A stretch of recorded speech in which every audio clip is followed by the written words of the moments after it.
On July 16, 2025, officers responded to a workplace after a man reported receiving threatening messages from his ex-girlfriend, who allegedly demanded money and threatened to kill his secretary. So I'm obviously here to talk about the message that was sent to John. Reference you, right? Yes. John sent to the office number. This is our office number. So she showed me what she's sent to her team. Sorry. Mm-hmm. So yeah, he screenshot this one, the picture that this. Yeah. So do you see at the bottom? She's saying, transfer that, or I can kill her. Mm-hmm. So my question is, would you like to press charges for her act on your life? It's a felony. Let's pause right here. When the officer says it's a felony, that's not casual language. Written threats to kill, especially when tied to financial demands, can fall under criminal threat statutes and potentially extortion laws. The key legal elements: a credible threat, intent to instill fear, and clear communication. And notice something important: the officer immediately asks if the victim wants to press charges. That matters. In many jurisdictions, especially with threats like this, victim cooperation strengthens prosecution. But here's the bigger question for you: if someone sent a message saying transfer money or I can kill her, would you hesitate to press charges? Or is that an automatic line crossed? Of course. Actually, I would like to share a little bit is because when in the beginning I just joined, she is the one that hire somebody and I go through her get this job. Do you have a driver's license? Yeah, yes. Thank you. And when I start working, put this way is she and John personal thing, and then something happened, and she just blamed it's because of me. When it has nothing to do with you, right? Yeah, and then plus that moment, she also sent a lot of taxes to me on that last year, whatever the time. She also mentioned that she wanted to kill me too at the time. Yeah. And now she's doing it again. I walk into the office to make a report, the police station. Now this changes everything. This isn't the first reported threat. There was already a prior police interaction and a verbal warning. That's huge. Because in court, prior documented warnings can establish pattern and intent. If someone has already been warned by law enforcement not to make contact and then allegedly escalates to written death threats, prosecutors will argue this shows willful disregard.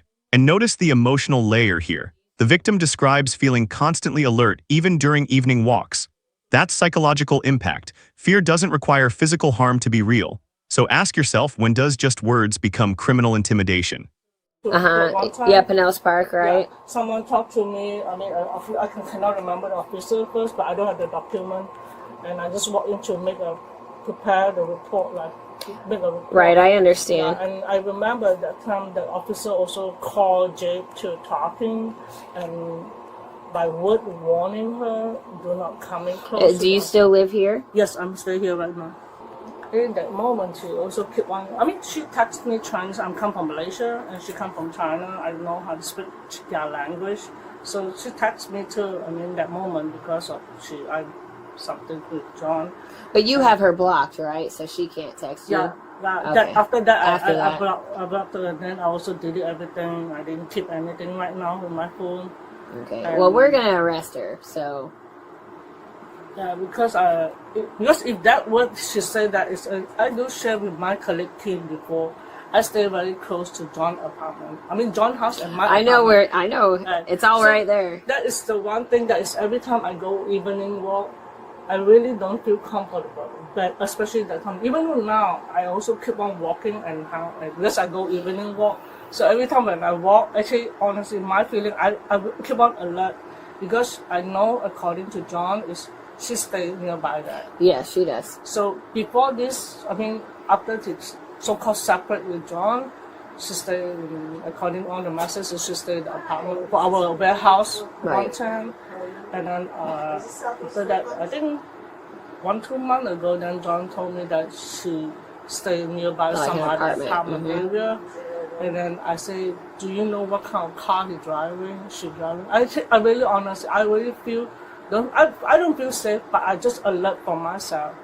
And then I try to find out what kind of car she's driving so that I can see the car more alert a little bit. Nobody will know what's going. I don't want to say how, but I just, for my feeling, I understand. So no, we're gonna arrest her for, it's a felony. Written threats to kill is what the what the charge is. There it is, the official charge, written threats to kill. This isn't harassment, it's not disorderly conduct. This is a serious felony allegation, and the officer is very direct, we're going to arrest her. That tells us probable cause has already been established based on the messages. For an arrest like this, officers must reasonably believe a crime occurred and that she committed it. The screenshots appear to be enough for that threshold. But here's something interesting. Do you think the suspect believed these messages wouldn't be taken seriously? In today's digital world, text messages are evidence. Screenshots don't disappear. So if you want, I'll write down the case number. Yeah, okay. I'll just write down your name. No, I know. Yeah.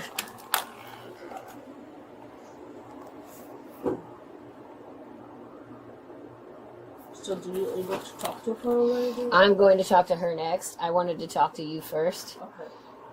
And make sure that you wanted to press charges, which I would highly recommend for obvious reasons because it's not the first time. So that's the case number, and you can find victims' rights information on our website.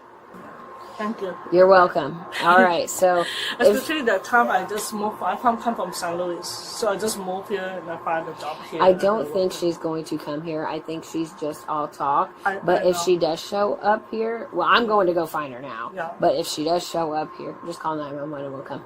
Yeah, actually, the time when the officer also told me, I mean, if you see her and you get, not necessarily see her, you have to call 911. I mean, early last year, he said if you feel that he want to come close to you, you just call 911 instead of home. But so far, she did not really come to me, but she will make me have a pressure. Right, makes you feel uneasy. I understand. Right. So so everything's going to be documented under that case number. Mm-hmm. I'm going to go talk to her now. Okay. Thank you so much. You're welcome. Any questions or anything? So far, no. Okay. All right. If you do, just reach out, okay? Okay. Thank you so much. You're welcome. After speaking with the employee, officers attempted to contact the suspect at her residence but were unable to locate her. She was later contacted by phone and agreed to meet deputies at a Publix. All right. No, come on. I'm not waiting all day. Let's go. Let's go.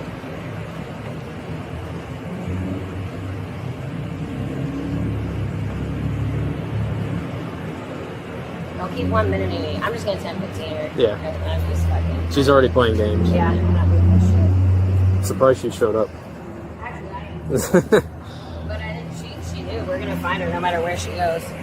You live in one place and you don't have a job, living off of someone else's money, doing God knows what.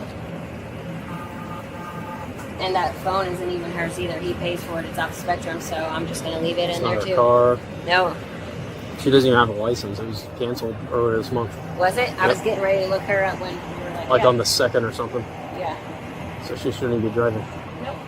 Okay, now we're seeing more background context from the officers. Canceled license, financial dependence, living situation instability. While none of that proves guilt, it paints a picture the prosecution could use to establish motive, especially if money demands are involved. But here's something critical: motive not the same as proof. The charge stands on the written threat itself. Still, lifestyle details often influence how a judge perceives credible intent. Let me ask you this: do these details make you more suspicious, or do you think officers are forming a bias or hearing her side? I remember that too. I don't give a shit. I'm one of them petty people. I will just if you act like this, this, that's what you get. Yeah. Playing games. Yeah, we're not gonna do that shit. Because he has the other key. So if anything, I'm just having him come over here. Come pick it up. Let's go. I don't need you to roll down the window. I need you to come outside so I can talk to you. I don't want to go outside. Roll down your window. Okay. Yeah, sir, I want. Sir, I'm sorry. If you roll this window up on me, I'ma f you up. Do you understand me? Get out of the car now. Get out. Open the door. Get out of the car. Step out. Get out. We're not playing these games. Turn around. Turn around. Turn around. Turn around. They arrested me. Okay. Relax.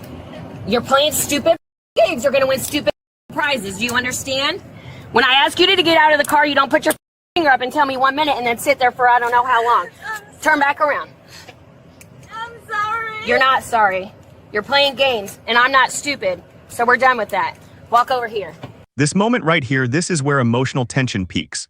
She resists exiting the vehicle, delays compliance, and the officer immediately shifts tone. Legally speaking, once officers have probable cause for arrest, refusal to comply can escalate into additional charges like resisting without violence. But notice something else, the emotional switch. From defiance to tears, from 1 minute to I'm sorry. In courtroom proceedings, behavior during arrest can sometimes be introduced to demonstrate state of mind. But here's the question. Is this fear of consequences or fear of being misunderstood? What do you think is really happening in her mind right now? I'm sorry.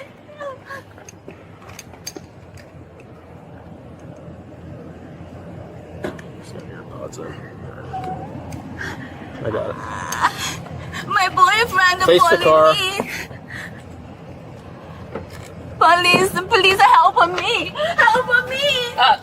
Get in the car. Get up in the car. Help me. Help me. Sorry. At the center of this case is a digital paper trail, alleged messages demanding money and threatening deadly harm. Officers determined there was probable cause for felony written threats to kill, especially given prior warnings and documented fear expressed by the victim. The arrest scene shows resistance, emotional distress, and heightened tension, but legally the core issue will come down to the messages themselves. Were they credible threats meant to instill fear, or exaggerated words in the middle of a breakup conflict? Cases like this remind us how quickly personal disputes can cross into criminal territory, especially in the age of text messaging where every word can become courtroom evidence. If you found this case as shocking as we did, make sure to hit that like button, share your thoughts in the comments. Who do you think crossed the line here?